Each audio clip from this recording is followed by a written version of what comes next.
नमस्कार मंडळी, कशा आहात? हो, मजेतच असाल. थालीपीठ भाजणी तुमच्या आमच्या घरात नेहमी होणारे थालीपीठ, त्याच्या भाजणीचं योग्य प्रमाणासहित व्हिडिओ तुमच्यासाठी. ज्वारी अर्धा किलो, बाजरी अर्धा किलो, पाव किलो गहू, पाव किलो तांदूळ, तसेच 100 ग्रॅम चणे, 100 ग्रॅम उडीद, 100 ग्रॅम मूग हे सालीसकट घेतलेले डाळी घेतल्या तरी चालतील. तसेच 50 ग्रॅम धने, 25 ग्रॅम मेथी आणि 25 ग्रॅम जिरा. ही सगळी भाजणी भाजल्यानंतर 2 किलोची भाजणी होते.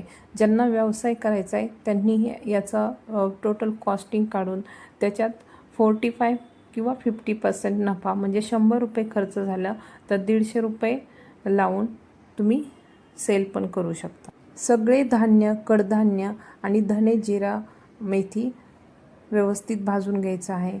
कडधान्य चांगले भाजून घ्यायचं आहे, आतपर्यंत लाल होईपर्यंत म्हणजे ब्राऊन रंग येईपर्यंत भाजून घ्यायचं आहे. तसंच ज्वारी, बाजरी, गहू पण चांगले भाजून घ्यायचे आणि धना, जिरा, मेथी जस्ट हलकं भाजून घ्यायचं आहे, त्यांना खूप भाजण्याची गरज नाही. थालीपीठाच्या भाजणीत ज्या प्रदेशात जे जास्त पिकतं, फॉर एक्झाम्पल देशावरती ज्वारी, बाजरी जास्त पिकते तर ती थालीपीठात जास्त वापरली जाते. तसेच कोकणात तांदूळ पिकतो म्हणून थालीपीठात तांदूळ जास्त वापरला जातो. थालीपीठं पण आपण वेगवेगळ्या प्रकारे करू शकतो. भोपळा घालून, कोबी घालून, कांदा, कोथिंबीर, खरडा घालून, ज्याला जशी आवडतं तशी आपण करू शकतो. सर्व प्रमाण मी सुरुवातीला लिस्टमध्ये दिलेले आहे. त्याप्रमाणे साहित्य घेतलं तर 2 किलोची भाजणी तयार होते. अशा प्रकारे भाजणी केली तर थालीपीठ एकदम स्वादिष्ट होतात, मस्त होतात, मुलांना देखील खूप आवडतात. यापूर्वी मी थालीपीठाचा व्हिडिओ अपलोड केलेला आहे.